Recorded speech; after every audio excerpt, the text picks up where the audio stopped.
आगे क्वेश्चन करते हैं।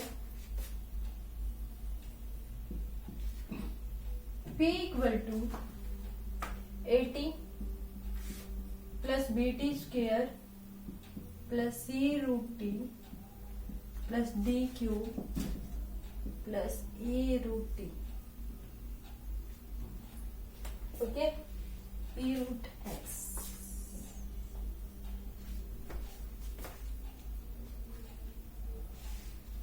इसमें P power T time x displacement,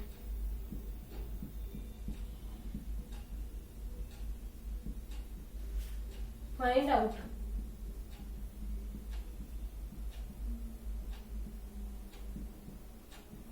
dimension of A, B, C, D and E। Okay,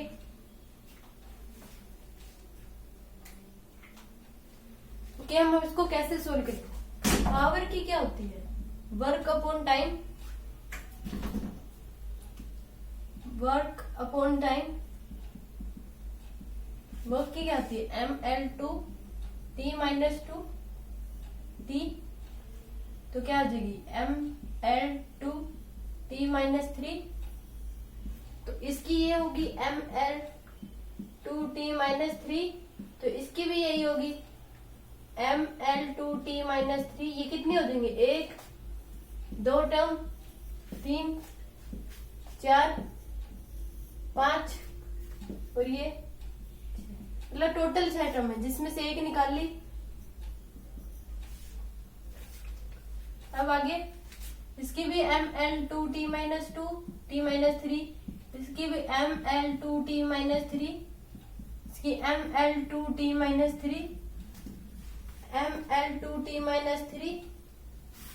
okay, अब आगे देखते हैं। पहले निकालते दूसरी में इसकी, ये 1 2 3 4 5 6, इसके निकालेंगे 80।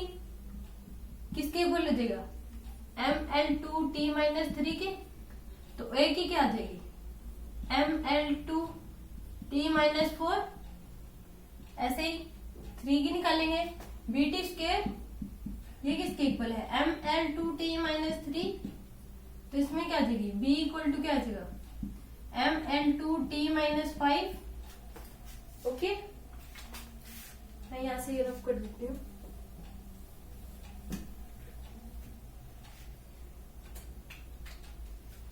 आगे C√T इक्वल टू क्या हो जाएगा? mL2T माइनस 3, ये हो जाएगा। तो C T की हाफ mL2T माइनस 3, इसमें ऐड हो जाएगा। तो C की क्या आ जाएगी? mL2T minus 7/2। ओके, ये आ गया 4th नंबर। 5th नंबर, DT3 equal to mL2T minus 3। तो ये क्या आ जाएगा? D equal to mL2T minus 6। Okay, अब लास्ट रहता है, ये आप नोट कर लीजिए, मैं फिर इसको रख कर देती हूँ।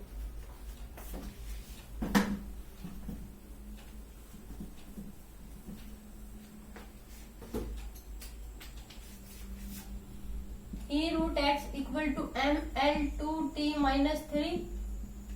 E(x) L हो जाएगी डिस्प्लेसमेंट, तो हाफ mL2T माइनस 3। तो E क्या आ जाएगी? E की क्या आ जाएगी? mL, इसकी हो जाएगी एलसीएम ले लेंगे 2, इसकी 3/2T माइनस 3। ओके, सबकी निकल गई। Write down.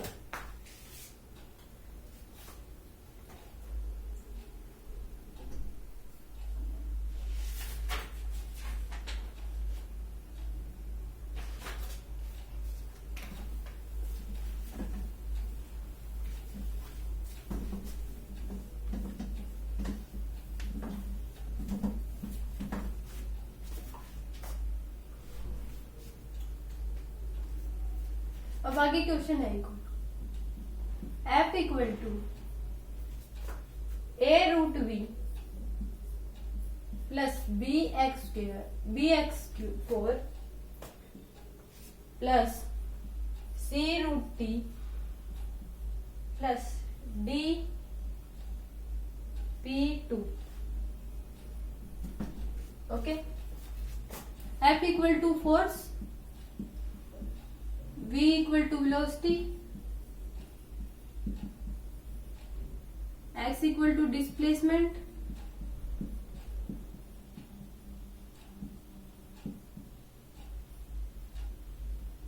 T equal to time, P equal to momentum. Force की क्या होती है ml2t minus two, mlt minus two, sorry, तो इसकी भी यही होगी mlt माइनस टू, इसकी भी यही mlt माइनस टू, इसकी भी यही mlt माइनस टू, इसकी भी यही mlt माइनस टू। ओके, कितनी टर्म होगी? 1 2 3 4 5। अब हम पांचों की निकालते। सबसे पहले ए रूट बी, एक तो हम निकाल ही चुके, equal to M L T minus two के इक्वल हो जाएगा। वेलोसिटी की क्या होती है? एल टी माइनस 1 होती है, तो ए एल टी माइनस 1 इसकी हाफ हो जाएगी M L T minus 2। Okay, अब ये क्या हो जाएगी? ए इक्वल टू क्या आ जाएगा? एम एल टी माइनस 2 इसके डिवाइड में आ जाएगी एल टी माइनस 1 की हाफ। ओके, तो अब हम इसको सोल्व करेंगे तो क्या आ जाएगी? एम एल की हाफ, ओके, टी की 3 माइनस 2 माइनस 3/2, क्या आ जाएगी इसकी डायमेंशन? ये हो गया सेकंड। अब हम निकालते हैं थर्ड की, B X 4 equal to M L T minus 2, ये एल की 4 हो जाएगी, एम एल टी माइनस 2 क्या आ जाएगी? बी इक्वल टू क्या आ जाएगा? M L T minus 2 L की 4, तो B equal to M L 3 minus 3 T minus 2। Okay, write down. फिर आगे बढ़ते हैं।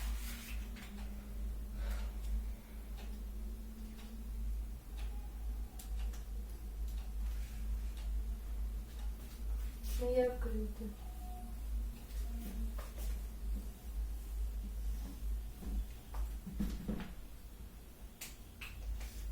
अब थर्ड निकालेंगे fourth, C root T equal to M L T minus 2, C T की half M L T minus 2, तो सी क्या हो जाएगा? M L T minus 5/2। Okay, अब आगे निकालेंगे fifth, D P 2 equal to M L T minus 2। Okay, momentum क्या होता है? एम इंटू वी होता है मोमेंटम, तो एम एल टी माइनस 2 की 2 हो जाएगी। पी क्या होता है? एम इंटू वी, तो क्या हो जाएगी? एम एल टी माइनस 1 की स्क्वायर हो जाएगा, तो D into M 2L2 T minus 2, okay, equal to में एम एल टी माइनस 2, यहाँ पे डी की निकल आएगी M L T minus 2 divide by में M2L2 T माइनस 2। ओके, तो ये क्या हो जाएगी? M minus 1 L minus 1 T होगा नहीं, तो M माइनस 1 L माइनस 1 और T 0। Okay, write down.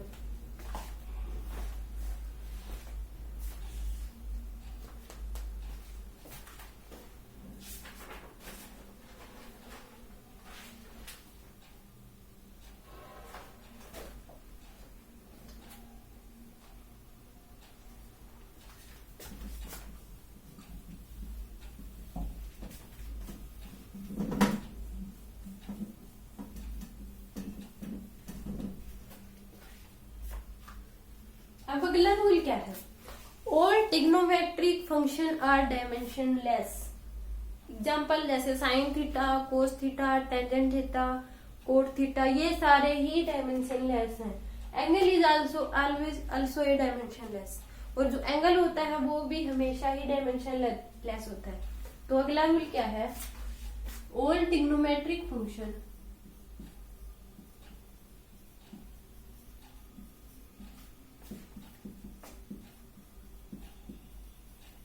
Are always dimensionless.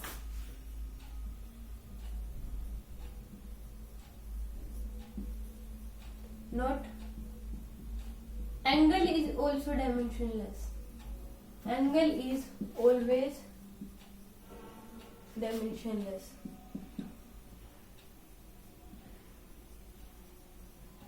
यही हमारा अगला रूल है। एग्जाम्पल के लिए मान ले दूं V equal to A sine BT plus BT square plus CX। तो इसमें क्या है, v equal to velocity,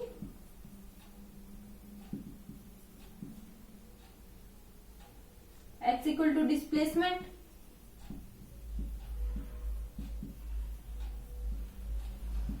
t equal to time. Okay, find out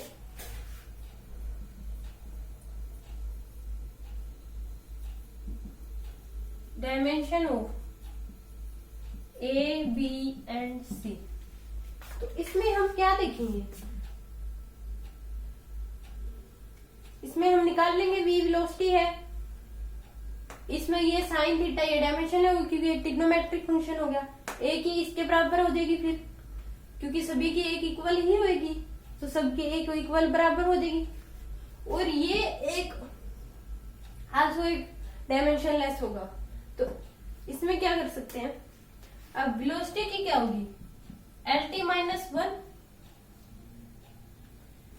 तो ये एक डायमेंशनल, तो A की भी क्या हो जाएगी, V इक्वल तो LT माइनस 1। ये एक डायमेंशनलेस है पूरा, इसके मल्टीप्लाई में तो पूरा डायमेंशन हो गया। तो BT स्क्वायर हम उसको 1 के इक्वल लिख सकते हैं। तो B की क्या आ जाएगी, T माइनस 2। ऐसे ही CX को हम लिख सकते हैं 1 के इक्वल, तो C की क्या आ जाएगी, L माइनस 1।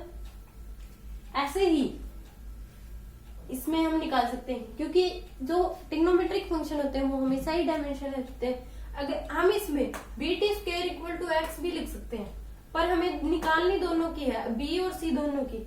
अगर हमें इनमें से एक की भी वैल्यू पता है तो हम दोनों को इक्वल रख सकते हैं। अब हम इनको इक्वल नहीं रख सकते क्योंकि हमें ना B की पता ना C की पता, तो ये डिवीजन में निकलेगी फिर, और निकालनी हमें अलग अलग है। तो ये B की होगी, ये C की और ये A की। Then you write down.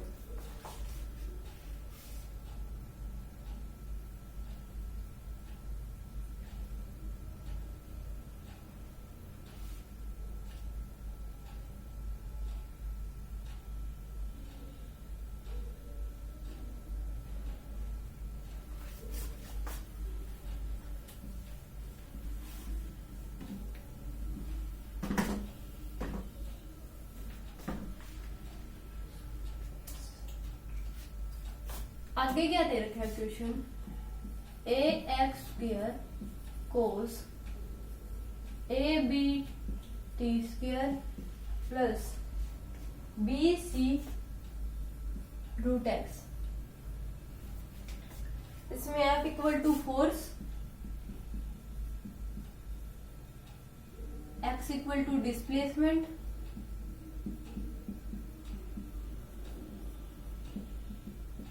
T equal to time. Find out dimension of A B C। Okay, तो इसमें क्या होगा, फोर्स की हमें पता होती है MLT माइनस 2।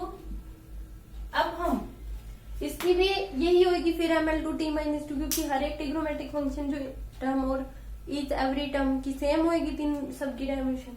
और इसकी ये आपस में ही डायमेंशनलेस है, तो हम इनको इक्वल टू रख सकते हैं।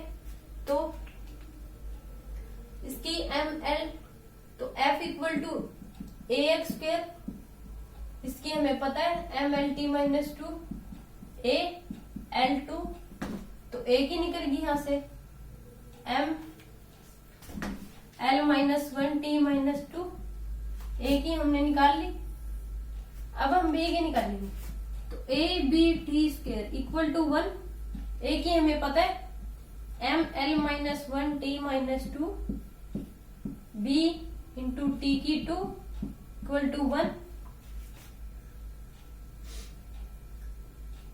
अब b इधर गया, ये मल्टीप्लाई में तो डिवाइड में चल जाएगा 1 बाय में m l minus 1 t minus 2, ये मल्टीप्लाई में तो t बाई 2 कैंसिल आउट, तो m माइनस 1 l, ये आ गई b की आ गई है। अब हम c की निकाल सकते हैं, c की निकालेंगे तो क्या है B C root X equal to 1 के इक्वल हो जाएगा। b की हमें पता है m माइनस 1 l, c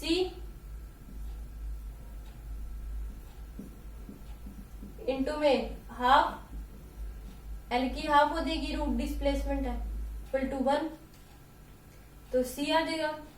तो 1 बाय में m minus 1 l into l की हाफ,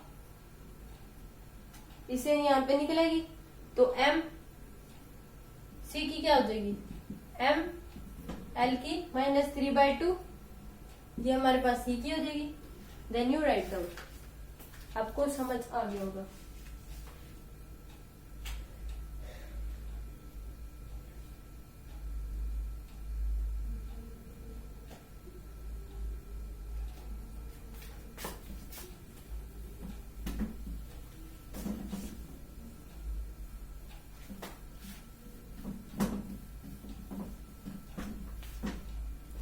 अब हमारे पास आगे क्या है, पावर ऑफ,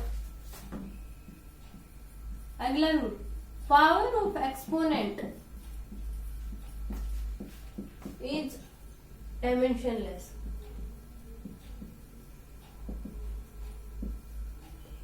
इसमें क्या है, वैसे एक एग्जांपल देखते हैं, e की पावर x, तो इसमें क्या होगा, here x is dimensionless. Okay, तो यहाँ पे x क्या हो जाएगा, डायमेंशनलेस हो गया, क्योंकि एक्सपोनेंट है, e एक कांस्टेंट टर्म है, e की वैल्यू क्या होती है 2.71182818, इसमें लगभग 2.7 ही यूज की जाती है। ये तो मतलब ऐसे ही, मतलब इसकी पूरी टर्म यही होती है, इसकी ये वैल्यू आपको इतनी ज्यादा बड़ी याद रखने की जरूरत नहीं है, 2.7 ही होती है इसकी, और इसको याद करना मुश्किल नहीं है, 182818। ओके, अब देखो हम एग्जांपल लेते हैं, v equal to A E B T square. अब इसमें क्या हो गया,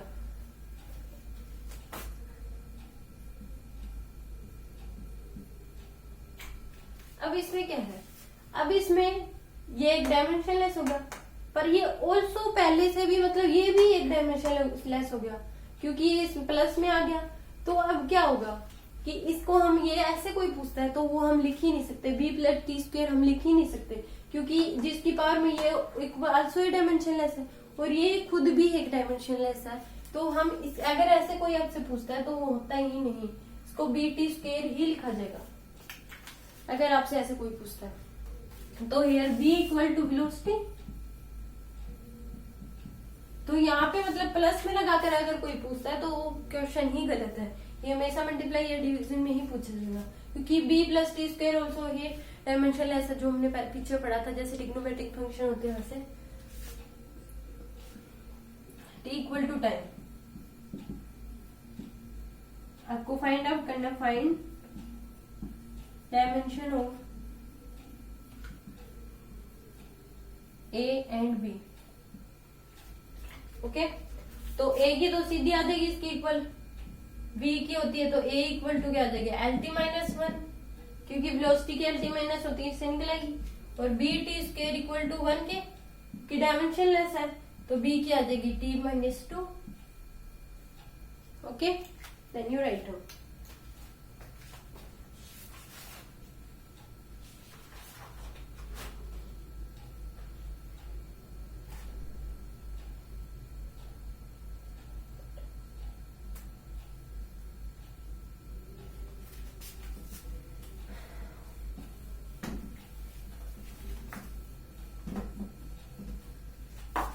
अब आपने देखा हमने जितने भी क्वेश्चन करे उसमें से सभी की डायमेंशन थी मास लेंथ और टाइम में आई है, क्योंकि मास लेंथ और टाइम को हमने एक फंडामेंटल यूनिट मान के क्वेश्चन सोल्व करे थे।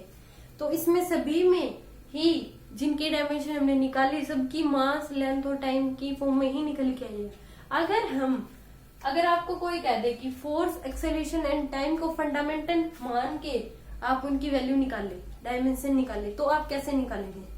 क्योंकि हमने जितने भी अब तक क्वेश्चन करे हैं सब में मास लेंथ और टाइम को ही फंडामेंटल मान के क्वेश्चन करे हैं।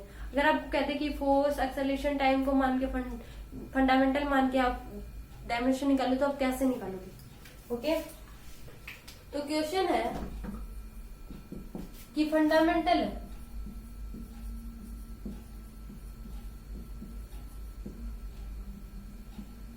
दे दिया आपको फोर्स,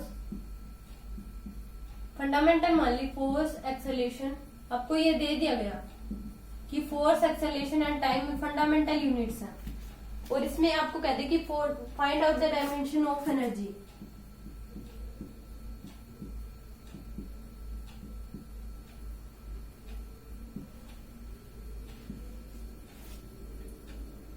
क्वेश्चन में क्या दिया गया है कि आपको force acceleration and time fundamental मान के दिया गया है। इसमें कहा गया कि ये फंडामेंटल यूनिट्स है फोर्स एक्सेलरेशन एंड टाइम, आपको find out dimension of energy. इन तीनों को फंडामेंटल यूनिट मान के आप एनर्जी की डायमेंशन निकाल लें, क्योंकि हमने जो पहले एनर्जी की डायमेंशन निकाली थी वो मास लेंथ और टाइम को फंडामेंटल मान के निकाली थी।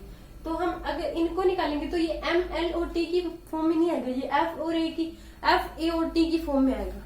तो हम मान लेते हैं कि x मतलब e क्या आ जाएगी अपने पास, f की पावर कुछ होगी x, a की power b, x y z मान लेते हैं, और t की पावर z। ओके, तो हमारे पास क्या हो गया, एनर्जी क्या होता है हमारे पास ml2t-2 होता है।